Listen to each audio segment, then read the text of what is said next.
Bonjour, bienvenue dans la saison 2 de Comme d'Archi, le podcast qui vous ouvre les portes du monde fascinant de l'architecture, dans une approche non manichéenne et pour ne pas opposer passé et futur, dans une réflexion transversale permettant de vivre au présent dans un cadre de vie plus heureux car mieux identifié.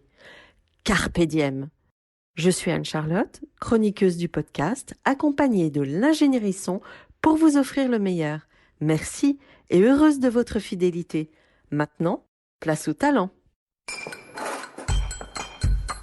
Bienvenue dans Comme d'Archi.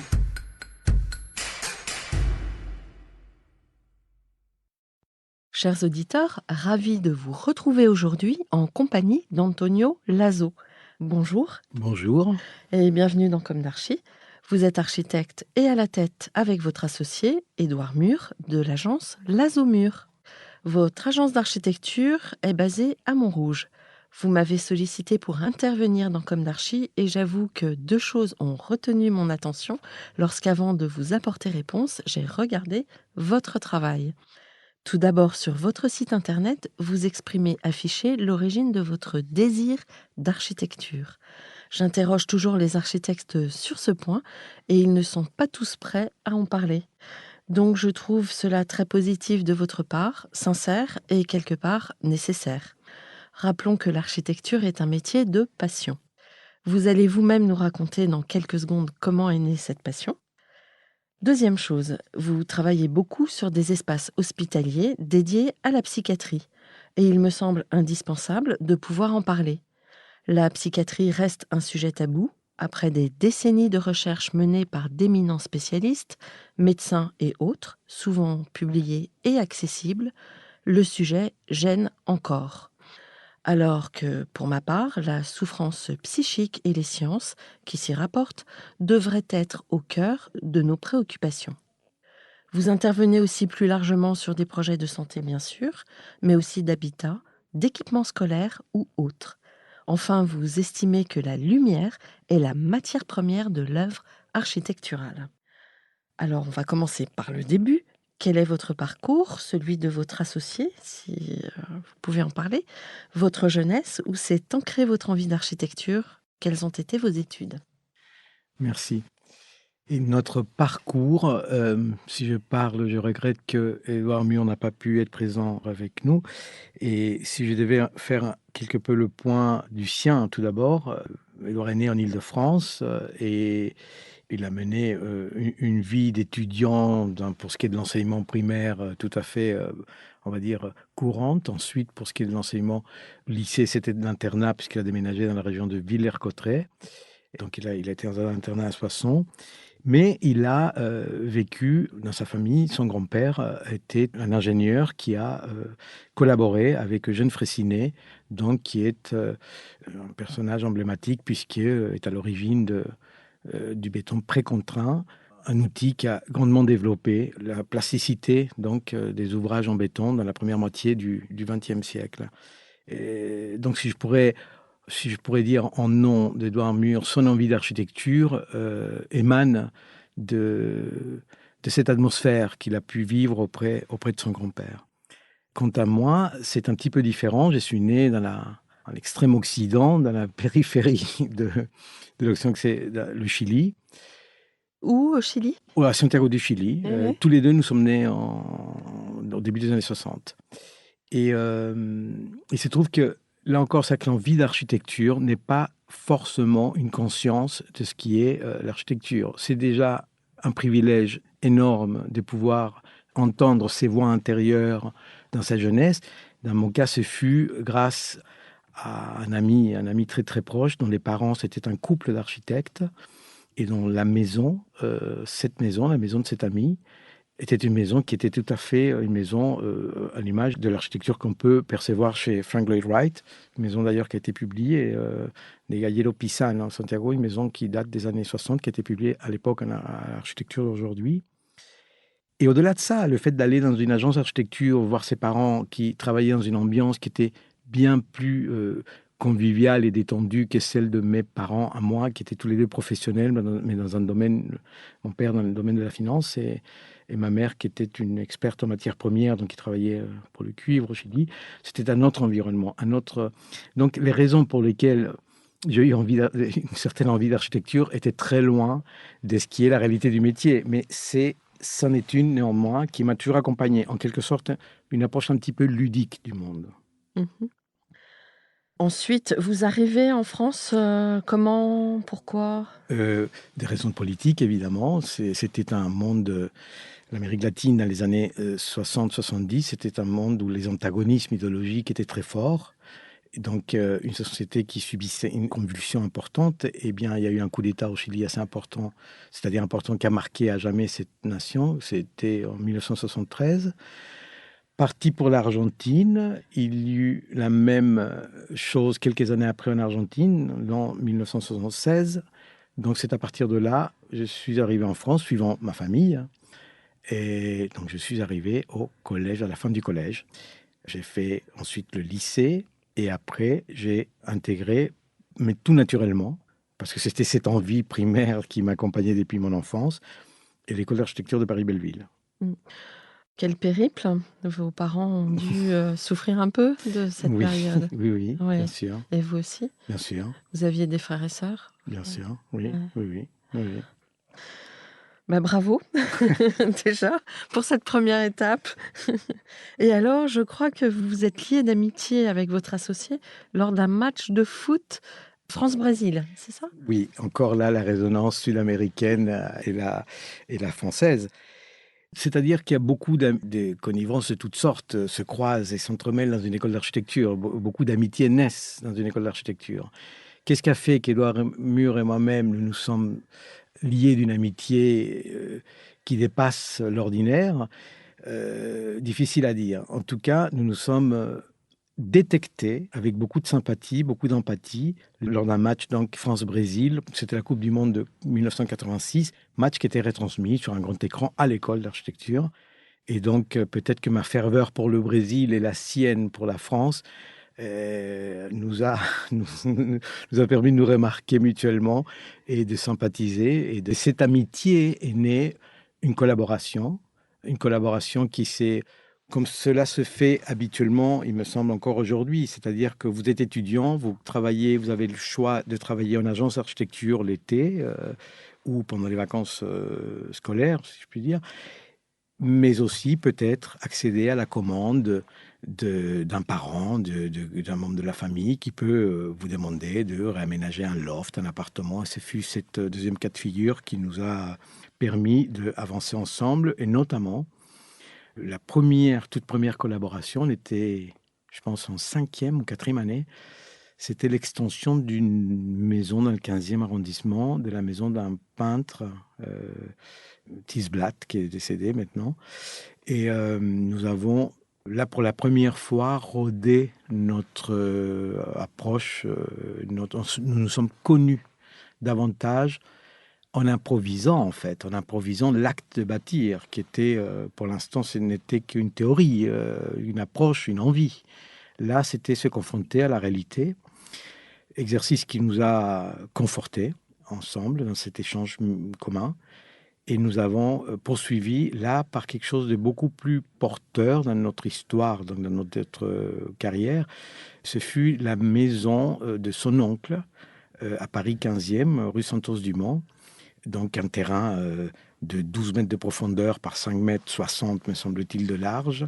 Et ce qui est plutôt une parcelle étroite, tout à fait un exercice qui peut arriver plutôt souvent à Paris, mais un exercice relativement sophistiqué pour faire une maison individuelle.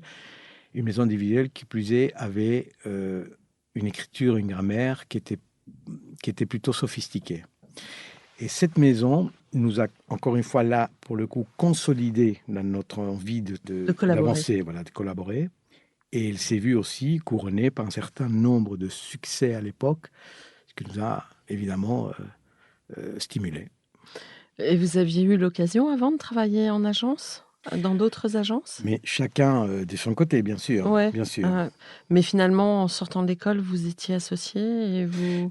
Cette maison-là, à l'époque, nous étions toujours pas Diplômés? architectes diplômés. Donc, Mais comment... pour signer le permis Ouais. de construire, par exemple, nous avons sollicité un ami architecte à l'époque, Marc Perry, pour ne pas le nommer, qui est très, on va dire, délicatement, nous a fait bénéficier de sa capacité de signer. Et il a signé pour nous et il nous a fait confiance, en quelque sorte. Et nous avons pu donc mener à bien cette maison qui est toujours là. Mais ouais, et d'ailleurs qui figure, je crois, sur votre site parmi vos références. Qui a gagné Donc, ouais. un prix. C'était très, très impressionnant pour nous. Elle a gagné un prix à Londres. C'était the Eric Lyons Housing Award, qui est un prix attribué à l'architecture en Europe, quel que soit, lié à l'habitat tout de même. On a partagé le premier prix avec l'agence Boigas de Barcelone. Eux, c'était pour la ville olympique, en fait, pour la ville olympique. Nous, c'était pour une maison individuelle. Donc, c'était un honneur et quelque chose de très amusant d'aller recevoir ce prix à Londres. Et vous aviez 20 ans? On avait, Un peu on va plus. dire 25, 26 ans, 27 ans. Ouais, c'est jeune, très jeune. Bravo. Donc, création d'agence après?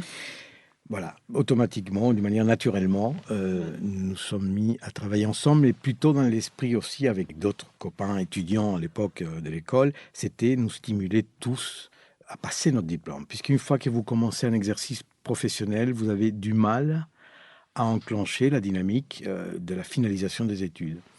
Et ce n'est pas que notre cas, le cas d'un certain nombre d'amis autour de nous, notre entourage. Donc on a monté une SCM qui s'appelait Atoll Architecture, fin des années 80, avec un certain nombre de copains.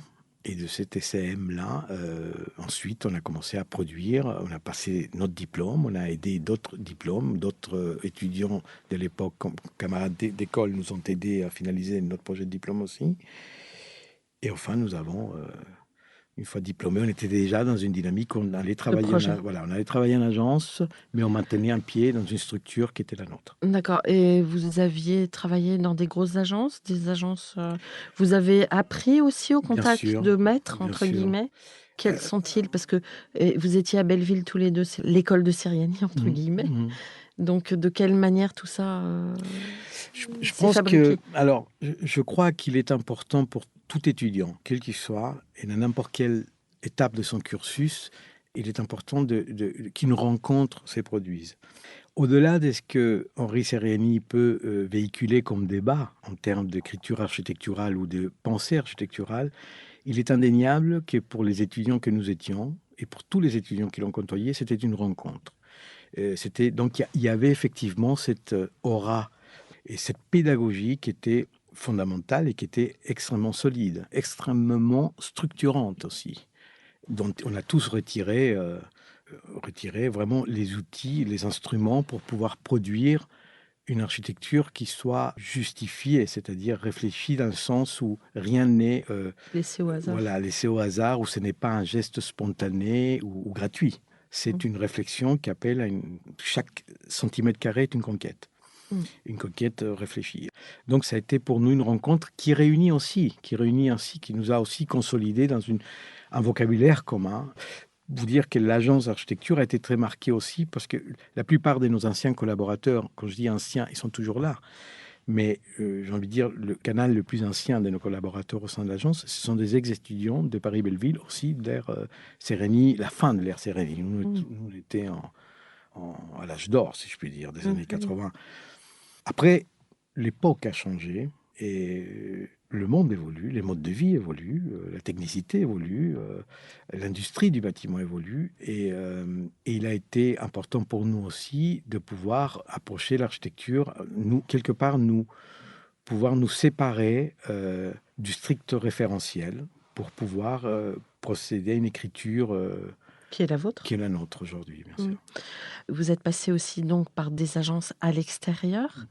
Et quelles étaient ces agences? Des expériences marquantes? Bien sûr. Dans le cas d'Edouard, Edouard a travaillé un certain temps chez Pierre-Louis Falucci. Oui. Il est passé aussi, durant sa période d'étudiant, chez Brenac et Gonzalez. Malheureusement, je ne me souviens pas de tout son parcours en agence, mais c'est vous dire que c'était une variété d'agences, comme ce fut le cas pour moi aussi. Moi, j'ai travaillé chez Bolzer Rodriguez, on peut dire à l'époque, avant l'atelier de 3-4. J'ai travaillé aussi chez Gérard Turnauer, chez Je me souviens plus non plus, hein. C'est-à-dire, Bah, ouais, c'est bien. Donc ça j'oublie, y est, mais vous êtes affranchi de toute c'était cette époque. et toutes ces expériences Ouais, étaient à l'époque, vous savez, on n'était pas dans la dynamique qui s'est installée plus tard, qui vient quelque peu maltraiter la jeunesse d'aujourd'hui, celle du stage. Nous, les stages n'étaient pas une configuration à laquelle on était confrontés. ouais. Notre environnement professionnel, quand on est dans l'agence, on était un salarié, une forme de CDD de l'époque. Mais on attendait de nous une capacité de produire et de faire, et non pas celle d'apprendre. Alors, par ricochet, on apprenait évidemment tout, on apprenait tout ce qu'on n'apprend pas à l'école et dont ça me semble tout à fait naturel que l'école est une scène où la réflexion est tout autre. C'est pas une confrontation professionnelle à ce niveau-là, en tout cas. Mmh. Est-ce qu'aujourd'hui, vous avez le sentiment d'avoir accompli ce que vous imaginiez à la sortie de l'école? Moi, je dirais probablement, probablement. C'est-à-dire que sont très, très diverses, les orientations que l'on peut prendre, malgré soi, au bon gré ou mal gré, à l'issue des études d'architecture. Les raisons pour lesquelles vous accédez à la «noblesse» entre guillemets, c'est-à-dire à l'acte de bâtir, qui est finalement concrétiser le rôle d'un architecte, les raisons, ce sont des raisons qui ne relèvent pas ni de votre capacité de travail, ni de votre talent, c'est un mélange, y compris l'empathie joue un rôle. C'est-à-dire, qu'est-ce qui a fait qu'on a pu en arriver là? Je pense que c'est tout en même temps. C'est-à-dire, il y avait beaucoup d'étudiants à l'époque, des camarades qui m'impressionnaient beaucoup par leur rigueur intellectuelle, par leur talent des dessinateurs, etc., et qui finalement n'ont pas su démêler ce je ne sais quoi qui vous permet d'accéder à la commande et de donner confiance à cette commande. Oui, Ce- parce que justement, j'allais vous dire, on dit que l'architecte doit avoir un ego, que l'ego est important. Parfois même, on sait que c'est une difficulté, en tout cas pour l'entourage. Mais du coup, l'empathie, c'est un frein un peu à l'ego. Donc, Mmh. Mais il me semble qu'Édouard et moi, plutôt, on s'inscrit plus dans cette empathie. Mmh.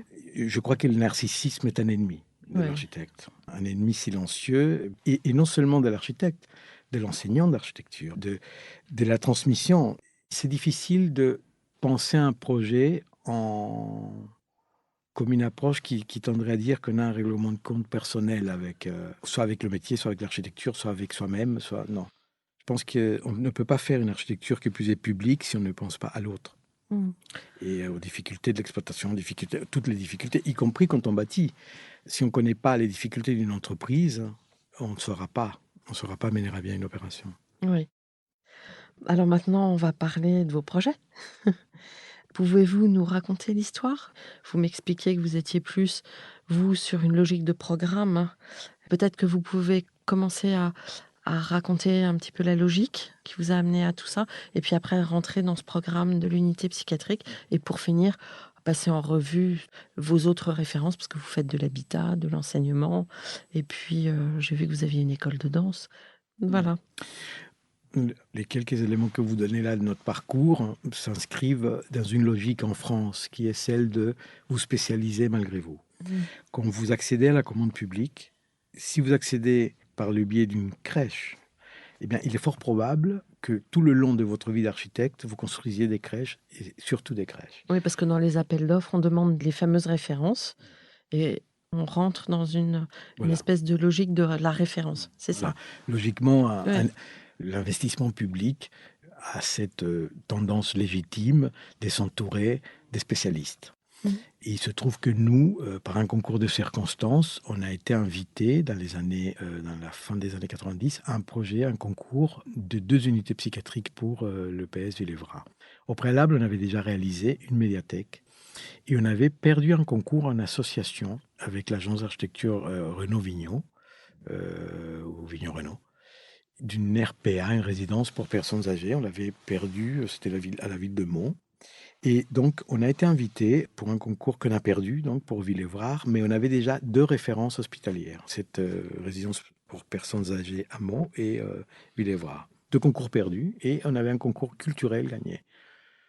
On persévérait dans le culturel, on a gagné un centre culturel à Belle-Île-en-Mer et on a répondu à d'autres appels à candidature pour des bâtiments de santé et on voyait qu'on était retenu de plus en plus souvent pour des projet de santé. Je ne saurais pas là de mémoire quelle a été la chronologie, mais nous avons gagné un projet d'architecture pour cette fois-ci à Aubervilliers pour le PS Villévrard. C'est un établissement public de santé.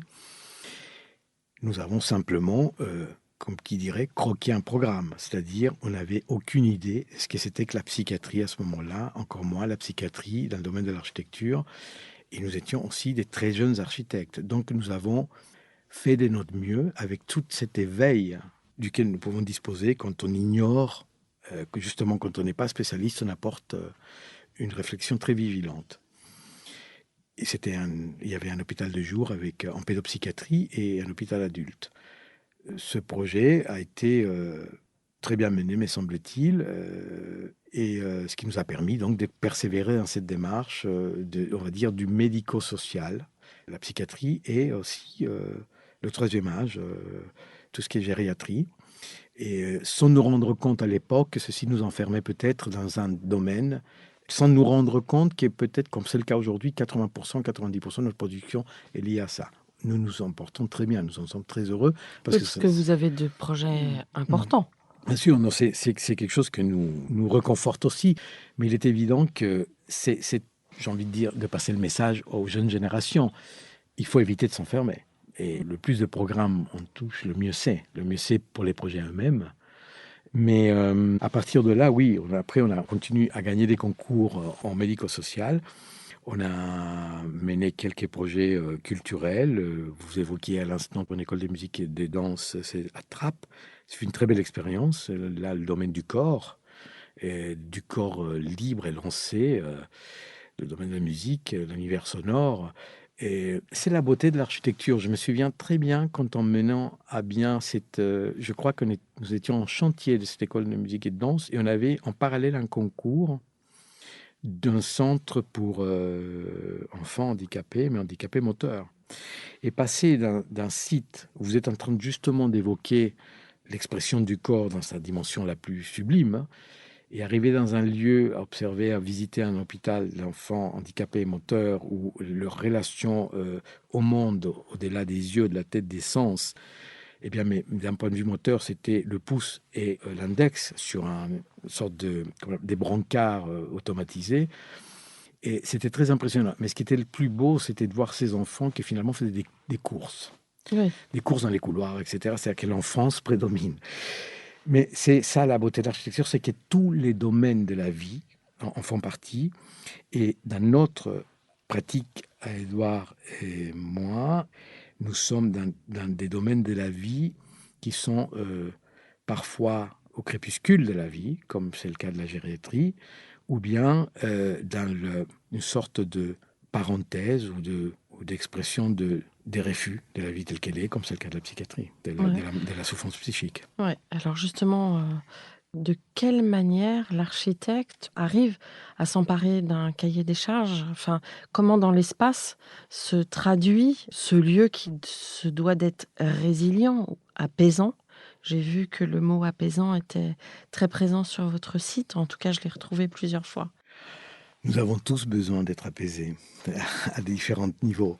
Mais il se trouve que, bon, s'agissant du domaine de la psychiatrie, d'abord, tout projet, avant même de parler de programme, tout projet, c'est la confrontation à un site, soit un paysage rural, soit un paysage urbain, une topographie, à la course du soleil, à ensuite une surface, un programme.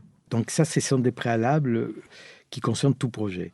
S'agissant de l'architecture liée à la psychiatrie, évidemment, il y a une notion de sécurité. En fait, il y a les fondements de l'architecture qui sont sollicités ici plus qu'ailleurs. C'est protéger et abriter. Et dans des conditions de sécurité et d'agrément quotidien, aussi bien pour les soignés que pour les soignants. Ça, c'est, on va dire, une préoccupation et une démarche, une réflexion de projet qui est, j'ai envie de dire, qui est commune à tout projet d'architecture, qu'il soit du domaine hospitalier, du domaine culturel. La spécificité, je dirais, de la psychiatrie, parce que l'espace elle-même, on sait que l'étroit, le large, le haut, le bas, le clair, l'obscur, en tout cas, on ne peut pas nous rentrer dans la perception d'un psychotique ou d'un schizophrène pour promouvoir de l'espace. On- Mais pardonnez-moi de vous interrompre, on sait que pour Alzheimer, par exemple, il faut éviter les angles et les bâtiments, en général, sont assez doux et empêchent le malade d'aller buter dans un coin dans lequel il se retrouverait coincé, en fait. il faut en Et effet donc éviter les cul-de-sac, il faut ouais, éviter le contraste trop appuyé qui ouais. va quelque part bloquer le patient. En tout cas, nous sommes qu'architectes, nous prétendons pas avoir une parole thérapeutique. On pense en revanche que l'architecture peut apporter un plus thérapeutique. C'est-à-dire que tout programme de psychiatrie, spécialement en psychiatrie, il répond à un projet de soins. Et en général, c'est pas le meilleur projet qui emporte un concours, c'est le moins pire. C'est lui qui pose le moins de problèmes. Et c'est lui qui va, d'une certaine manière, répondre au mieux à ce projet de soins tel qu'il a été élaboré et dont l'architecte ne connaît pas les tenants et les aboutissants. Ce que l'on sait, en revanche, et c'est la spécificité du terrain en psychiatrie, c'est que c'est un univers où cohabitent le calme, l'agitation, l'isolement, la sociabilité, la crise, puisqu'on est confronté à différentes pathologies. Vous savez qu'en France, les soins psychiatriques sont dispensés selon une cartographie, c'est géographique. Ce n'est pas selon une pathologie. Donc, dans un service psychiatrique cohabitent le schizophrène, le dépressif, et c'est cet univers qui est très différent. Ce sont des pathologies très différentes, qui appellent à des soins très différents, et ce sont des comportements très différents. C'est très rude pour les équipes. Donc, il va de soi que quand on parle d'apaisement, pour nous, c'est créer les conditions d'un univers d'abord mieux que chez eux, mieux que l'environnement auquel ils ont été habitués souvent, et où toute la capacité de sociabilisation existe, mais celle du retrait et de l'intimité et du respect de ceci est possible, est possible. Alors ça se traduit dans l'espace par exemple, des fenêtres plus Bien grandes, sûr, bien sûr, bien des sûr, vues, bien sûr. le travail sur les vues? Bien sûr, l'agrément visuel est très important, la dimension des choses, il y a les usages, c'est-à-dire la matérialité. Il y a aussi un élément qui nous semble important, c'est la perception d'un lieu. Vous savez, vous le disiez vous-même, il y a une sorte de... Vous aviez employé un terme tout à l'heure qui était celui de tabou. Mmh. Il est vrai que malgré le fait que la maladie psychique fait partie du top 10 des maladies qui touchent le plus de gens au monde, selon l'OMS, malgré cela, il demeure le tabou, c'est-à-dire l'inconnu, la peur de cet inconnu. Donc, la perception d'un bâtiment de soins psychiatriques est importante, non seulement pour le patient, pour faciliter sa propre approche, pour que les soins qu'on va lui dispenser, c'est un lieu que pour sa famille et pour lui puisse être perçu comme un lieu doté d'une dimension d'accueil, d'une dimension de chaleur humaine en fait. Mais c'est aussi important pour l'environnement urbain, s'il y en a un.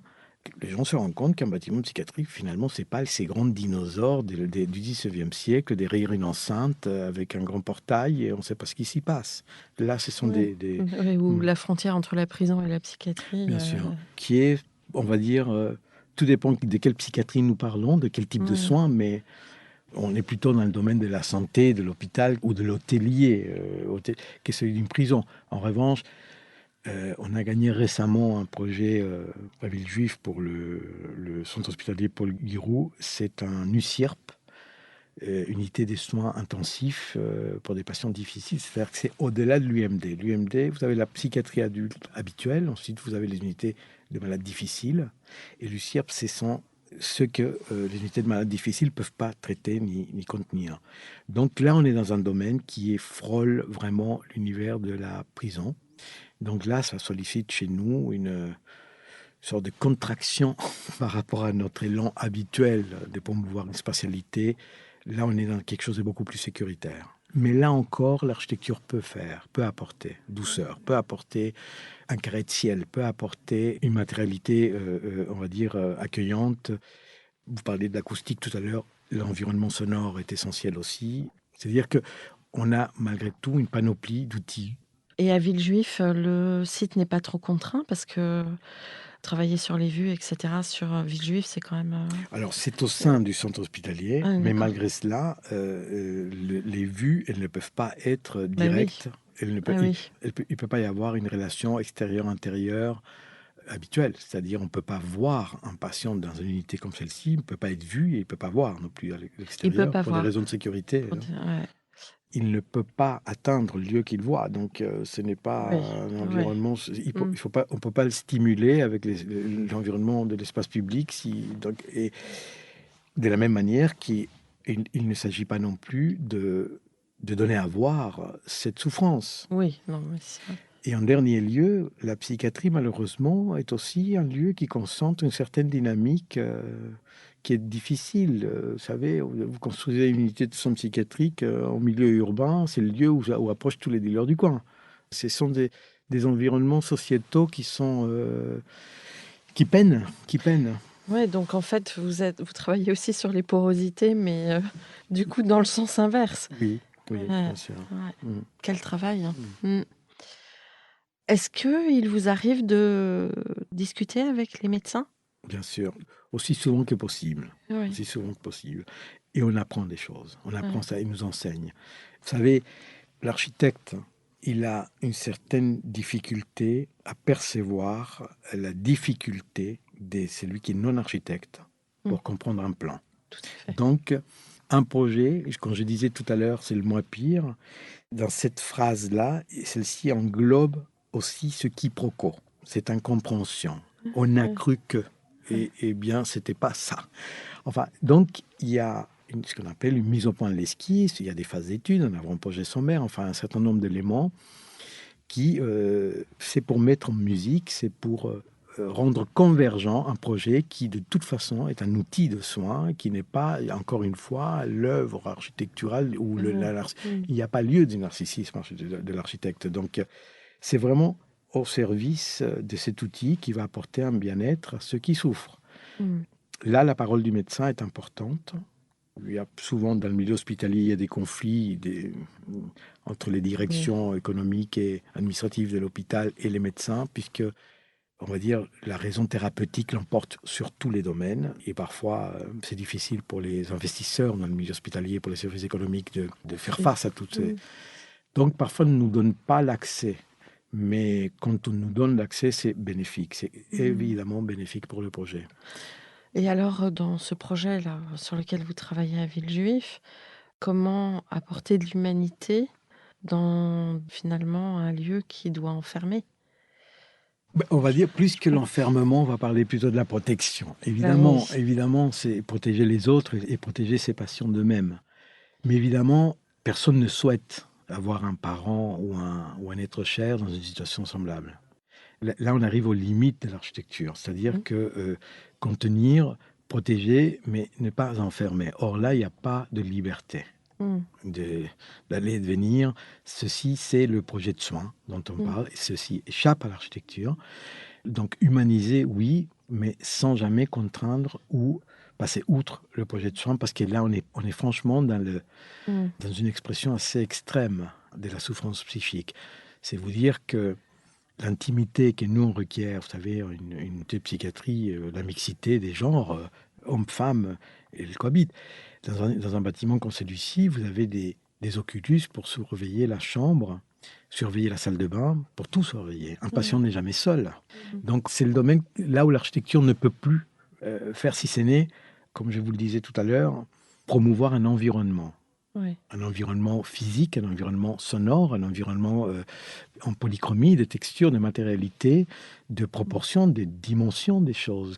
Enfin, tout ça, c'est notre domaine. On s'y attelle, mais comme je voulais aussi formuler tout à l'heure, on s'y attelle de la même manière, comme si c'était un autre univers. Si c'était l'univers scolaire, si c'était l'univers de l'habitat.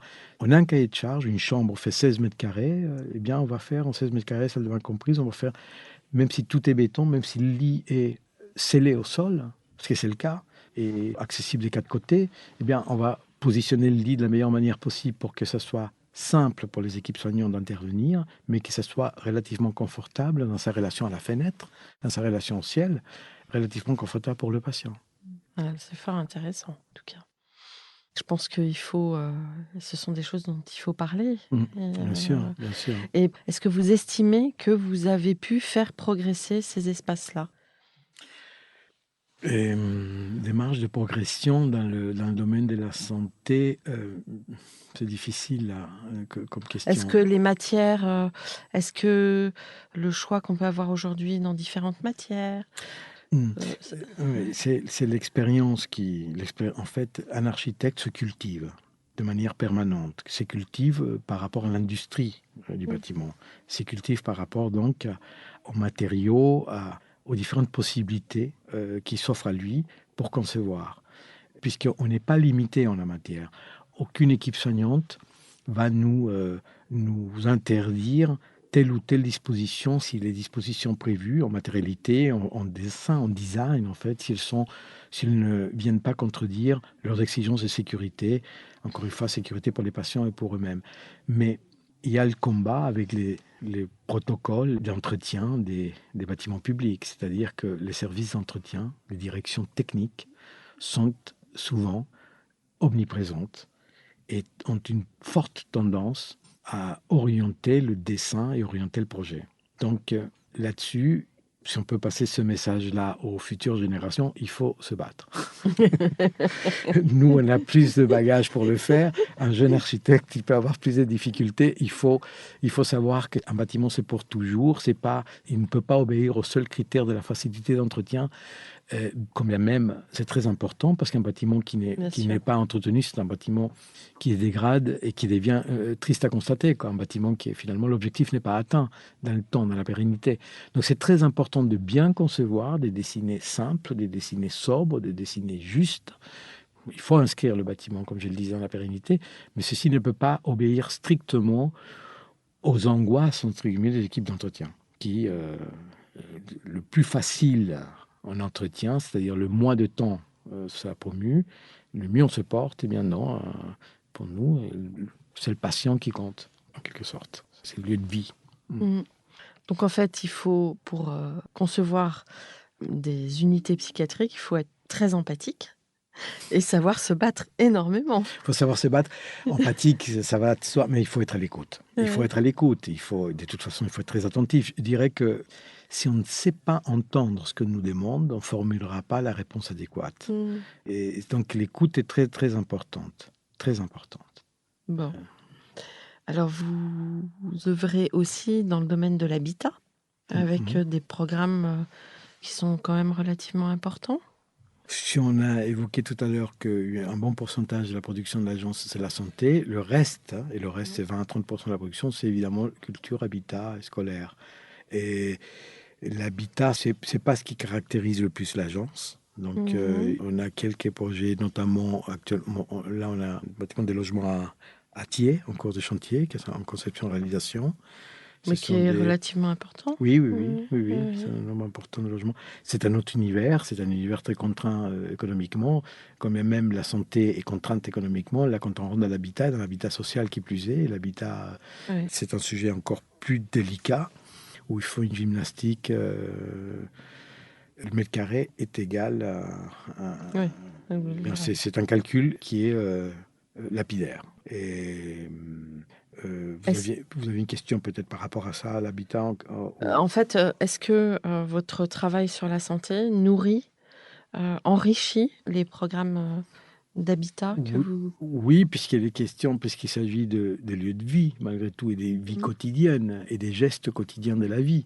Mhm. Ce serait différent si on faisait évidemment une école de musique et un bâtiment de logement ou un centre de soins hôtelier, on va dire, médico-social. Il y a plus de liens évidemment entre le logement et le médico-social, beaucoup plus qu'entre le bâtiment culturel et l'habitat. Donc évidemment, on se nourrit mutuellement de ce type de programme. Et, il y a on va dire la trame, la chambre, la circulation dans le milieu hospitalier, dans le logement, ont des éléments, des dénominateurs communs, qualitatifs. La lumière naturelle, vous l'évoquiez en début d'échange, qui est un matériau pour nous fondamental de l'architecture. Évidemment, une circulation, qu'il s'agisse des milieux, dans le domaine de l'habitat ou dans le domaine de l'hospitalier, où on pourrait, dans les deux, trouver une circulation centrale desservant des appartements des part et d'autre, par exemple, pour parler du néant, en quelque sorte. Eh bien, dans l'hôpital, tout ceci pourrait se produire de la même manière. Et il appartient à l'architecte de corriger ce Mhm. minima qui peut ne déranger personne. Mhm. Mais l'architecte est là pour souligner la dégradation que c'est d'avoir des lieux mal éclairés, sans vue. Donc, oui, dans l'habitat et la santé, je pense qu'on a un certain nombre d'objectifs communs pour la qualité des espaces et des articulations d'espace. Oui. Et sur les choix des matériaux aussi. Absolument, bien matières. sûr, bien sûr, bien Mm. sûr. Vous travaillez beaucoup avec des voiles béton et aussi sur des éclairages généreux. Enfin, vous jouez entre les deux de manière avec une volumétrie toujours assez rigoureuse et simple. Vous pouvez nous en dire un peu plus? Aujourd'hui, parler de béton en 2020 pourrait paraître dissonant par rapport à l'époque où on promue des matériaux ou des énergies renouvelables et des matériaux qui ne soient pas comme le bois, etc. Le béton, il a plusieurs avantages. Au-delà de sa simplicité, quand je dis simplicité, c'est un matériau acquis dans le process de production, dans le process d'exécution de la part. Ça fait partie de la culture des entreprises, le béton. Au-delà de ça, il a une plasticité assez unique dans son genre. Et sans parler d'une certaine... la densité du béton est aussi un élément important. Donc, évidemment, on recourt au béton, mais pas seulement. On ne travaille pas que le béton. Mais il se trouve qu'il y a des bâtiments, l'ampleur des bâtiments que nous faisons, c'est-à-dire l'équation économique et aussi architecturale, structurelle, le béton semble aujourd'hui, pour l'instant, Une réponse. une réponse tout à fait adéquate. Maintenant, on pourrait tout à fait envisager, le bois pourrait en faire autant. Et La brique, vous travaillez la brique? La brique, on la travaille, mais on la travaille souvent en parement, plutôt que une brique structurelle. Et en parement, mais on ne parle pas de plaquettes, là, on parle de briques moulées main qui sont avec une technicité adaptée pour que la texture de la brique soit présente. Et l'équilibre entre les bandeaux lumineux de lumière des fenêtres, les baies, et cette expression des surfaces en béton, vous avez des règles de... Oui, mais c'est le bon, vous l'avez prononcé, vous avez formulé le vocable équilibre. En fait, cet équilibre, c'est important, c'est les pleins et les vides. Et c'est... le plein, c'est tout ce qui est opaque, tout ce qui est dépourvu de transparence. Et le vide, donc la transparence. Pour nous, cet équilibre-là participe de l'écriture globale, participe de l'harmonie globale. C'est-à-dire, un plein n'est pas vécu de la même manière s'il est creux ou s'il est plein, justement. C'est la différence qu'il y a entre le volume et la masse. Donc, le massif est le plus léger, en quelque sorte.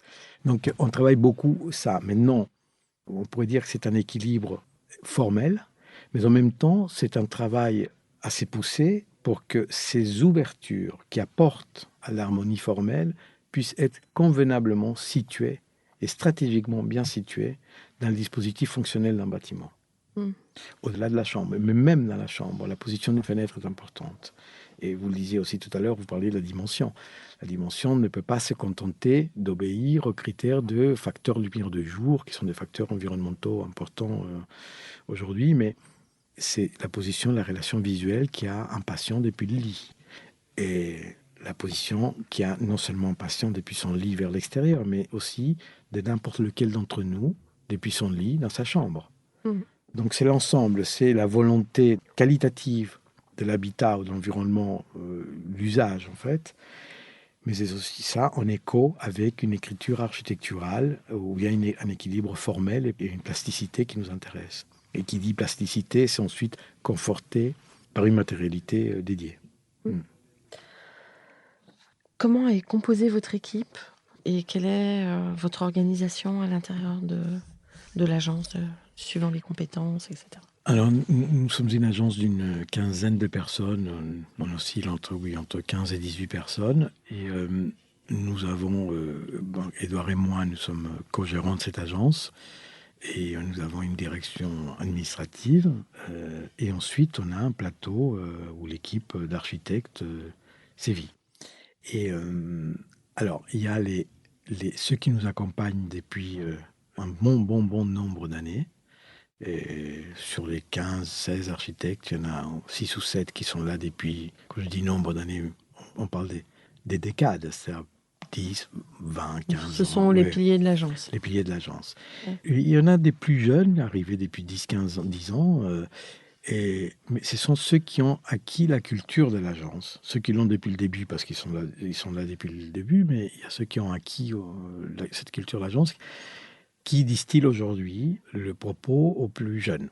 Donc, nous, dans la méthode de travail, nous ne sommes pas dans un système vertical, mais dans la transmission. Donc, en gros, les jeunes se font assister par les moins jeunes. Les plus expérimentés sont là pour conforter et assister les plus jeunes. Nous fonctionnons avec des chefs de projet et des assistants. Une jeune recrue n'a pas une vocation d'être systématiquement l'assistant du canal historique, entre guillemets. Il est là, il peut tout à fait, s'il gagne un concours pour lequel il est sollicité, il peut tout à fait être invité à développer le projet, même à le réaliser. Et il y aura derrière cette personne, il y aura toujours, sera supervisé, son process conception sera supervisé par des gens plus expérimentés et qui sont depuis longtemps avec nous, qui nous accompagnent depuis longtemps. Donc ça, c'est en résumé. C'est un petit peu la méthode. Et vous réalisez, vous allez jusqu'au bout, vous tenez jusqu'à vos la projets livraison, bien sûr, jusqu'à la livraison, jusqu'à voilà. Et ça, c'est un moment très important pour l'architecte. Aller au moment de ce qu'on appelle la phase de réception, où le bâtiment, vous savez, où ça sent le neuf, la peinture sent fort, les portes claquent au deuxième étage. Et là, c'est important de parcourir un bâtiment parce qu'il est là. Ça fait longtemps qu'il est là. Avant même, le dessin, déjà, il est allé très loin. Mais là, vous le voyez réalisé. Et souvent, là où vous avez peut-être mis beaucoup, beaucoup d'énergie, il se passe peu de choses.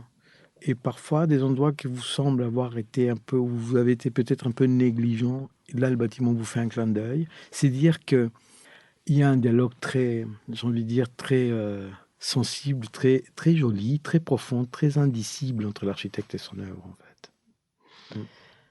Vous avez forcément des spécialistes du chantier ou c'est pas forcément? Non. Non. Il y a des confrères qui fonctionnent comme ça, avec des architectes qui sont uniquement sur la phase concours, c'est-à-dire la conception au sens le plus... Voilà. Et ensuite, ceux qui développent les études, et ensuite ceux qui s'occupent de la réalisation donc, du chantier.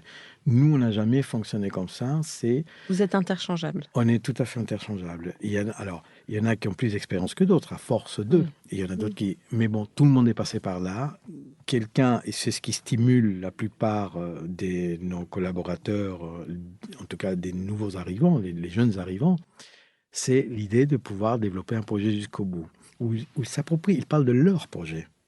Pour eux, c'est très stimulant, au-delà de l'apprentissage que ceci représente. Parce que ce qui veut dire qu'un très jeune architecte, il rentre chez vous et il a la possibilité, le potentiel de toucher à toutes les phases du projet. C'est intéressant. Bien sûr. Et c'est très intéressant pour le jeune en question. Et c'est très intéressant pour nous aussi, parce que, vous savez, formuler à quelqu'un qui manque d'expérience nous permet de nous reformuler un certain nombre de choses aussi. Et apporter une vigilance et ne pas fonctionner au pilotage automatique dans tout ça. Et au-delà de ça, quelqu'un qui a peu d'expérience ne dessine pas de la même manière que quelqu'un qui en a beaucoup. Quelqu'un qui sait comment est fait une paroi, comment on fait un mur, il va le dessiner déjà inhibé par la réalisation. Quelqu'un qui manque d'expérience va dessiner autrement et ça nous intéresse. Mais en fait, beaucoup d'architectes chevronnés disent que le métier s'apprend sur le chantier. Et du coup, c'est intéressant de voir des agences où les jeunes ont cette possibilité d'aller se confronter sur un chantier. Oui, vous avez raison. Mais c'est un domaine, en fait, l'école est un univers, et c'est la meilleure période d'une vie, cet univers-là. C'est Parce là qu'on ouvre l'imaginaire aussi. On ouvre l'imaginaire, le monde nous appartient, on va en découdre. Donc il faut laisser cette période, elle est très structurante en soi, mais c'est aussi un univers inégalable ensuite, de liberté de pensée, de liberté d'approche, des prismes avec lesquels on regarde le monde, on regarde son monde et le monde. Parce que le monde des mondes, eh bien, je trouve que l'école, il ne faut pas la toucher, c'est-à-dire il faut laisser l'école pour penser, pour concevoir, pour se libérer, pour débattre, pour stimuler la curiosité. Pour stimuler. On aura toute la vie pour devenir. Moi, je n'ai aucun souci pour dire à un étudiant, profite de cette période, parce que Mais il faut se cultiver, il faut travailler quand même, il faut se concentrer, mais Ouais. il faut profiter de cette période parce que après il y aura plus le temps de d'une réflexion aussi vaste. Mhm. Après, il faut passer justement on À va dire, voilà, l'opérationnel. à l'opérationnel. Et là, on est mais l'opérationnel, ça prend. Ça prend au sein d'une agence, où vous l'improvisez. Édouard et moi, nous avons démarré, on s'est jeté à l'eau. Ouais. On a appris à nager ensemble.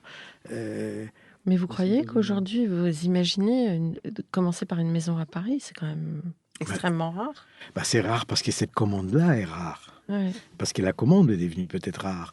Mais un jeune de 25, 27 ans qui sort d'une école d'architecture aujourd'hui, qui a pu faire un stage, tous les stages obligatoires aujourd'hui, que nous n'avions pas à l'époque, et il a tous les moyens de mener à bien un chantier comme une maison, s'il est entouré d'une entreprise qui est à l'écoute et qui est une entreprise honnête, Mhm. et une entreprise qui va bien se comporter avec lui, Mhm. pas profiter d'une certaine virginité, entre guillemets. Et non, mais c'est important, mais c'est vrai qu'il y a ce débat qui s'installe Ouais. sur la professionnalisation des études. Mhm. Mhm. Un autre sujet. Ouais. Euh, Comment vous imaginez le monde d'après, entre guillemets? Comment vous imaginez un peu les choses? Est-ce que vous vous projetez là-dedans ou pas du tout? Vous êtes pragmatique et vous essayez déjà de tenir votre activité? Ou est-ce que vous avez des pistes de réflexion voilà, sur l'avenir par rapport? Sur Ouais, l'avenir, ouais, je pense que piste des réflexions, c'est trop tôt par rapport à ce que ouais. j'ai l'impression que nous avons tous été extrêmement surpris, heurtés par, par cette crise sanitaire. Mais qui dit crise, c'est crise. Et crise, c'est pas que sanitaire, c'est Oui, social, bien économique, sûr, et mondial. voilà, et une crise de la pensée aussi. Je me souviens quand je suis arrivé en France dans les années 70, donc, c'était la France d'Aragon, la France de Sartre, la France de... Mais je dirais même, on fait partie d'une génération, ce qui me concerne, une génération qui s'est confrontée aux antagonismes du monde, des antagonismes idéologiques. On avait le mur de Berlin, on avait le bloc de l'Est, le bloc de l'Ouest. L'Asie était en sommeil, ou en sommeillait, mais on avait ces grands antagonismes idéologiques qui nous donnaient du moule à retordre intellectuellement. La jeunesse aujourd'hui se confronte à une maltraitance. Non seulement parce qu'on l'a gavé des produits de consommation, on l'a anesthésié. Aujourd'hui, elle n'a pas ce romantisme idéologique qui Cette finalement... ferveur. Cette ferveur. Mm. Et donc, et pourtant, il lui appartient de dessiner le monde demain, de le concevoir, de penser, d'extraire. Je me dis que on n'a pas su. Il n'y a pas de perspective spécifique à un architecte ou à un ingénieur ou à un commerçant. J'ai envie de dire, c'est une responsabilité collective. Collective. Quand on vit une crise à laquelle on se confronte aujourd'hui, une crise véhicule de manière souterraine des forces qui sont des forces négatives ou des forces positives. Il va sortir quelque chose de cette crise dont on ne sait pas aujourd'hui si ça va être, si ça ira dans la bonne direction ou la mauvaise. On doit être très vigilant. Mais j'aimerais tout de même que notre génération, que nos gouvernants, que nos responsables aient une pensée plus généreuse pour la jeunesse d'aujourd'hui, plus généreuse. Mm. Vous savez, voilà, non seulement on est dans la culture du stage, dans la culture de l'abus, dans la culture de l'accès à l'enseignement supérieur à une certaine élite. On est dans voilà, nous, notre génération a eu beaucoup plus de chance. On a travaillé moins pour l'école et à la fac, Mm. pour finalement nous trouver dans de très bonnes situations après. Aujourd'hui, ils se démènent. Ouais. Les jeunes font ce qu'ils peuvent pour atteindre un certain niveau d'études, etc. Mais finalement, qu'est-ce qui les attend devant? Une culture de l'effort permanent pour un gain très, très, très, très Oui, faible et très... fragile et très précaire. Donc, je crois que tant qu'on ne comprend pas, tant qu'on n'est pas capable d'intégrer la jeunesse au processus, à la pensée et de quelle société pour demain, si on ne les intègre pas, si on n'arrive pas à stimuler chez eux ce dessin-là, nous, c'est un peu tard. Mm. Je crois. J'en sais rien. Hein, après, c'est un débat, tout ça. Bon, bah, en tout cas, c'est fort intéressant. Quel mot de la fin pour pour votre architecture, pour l'Azomur. Quel mot de la fin pour l'Azomur. Et de continuer de faire du mieux que l'on peut pour apporter satisfaction là où on nous le demande, en quelque sorte. Notre architecture s'inscrit dans ça, dans une réponse à des demandes spécifiques, à une attention particulière. Et tout ce que je peux espérer de l'agence, c'est qu'elle veille sur cette attention de manière permanente. Vous pensez déjà à la transmission ou c'est encore trop tôt? Je pense qu'elle se déroule. Elle se fait naturellement. Voilà. C'est pas un jour on décide, tiens, on va transmettre. Je pense que cette transmission se déroule au quotidien. Comment elle va être formalisée dans la perspective d'un jour ne plus être du tout là, Édouard et Antonio, cette formalisation-là, on ne l'a pas esquissée. Non, pas encore. Pas encore. À croire qu'on Vous êtes trop jeune. On se croit invulnérable. Vous êtes tout simplement trop jeune. On est encore jeune, j'espère. Ouais. Très bien. Merci beaucoup d'avoir témoigné dans Comme d'Archi. Et à très vite avec un format en anglais. Merci beaucoup. Merci. Au revoir.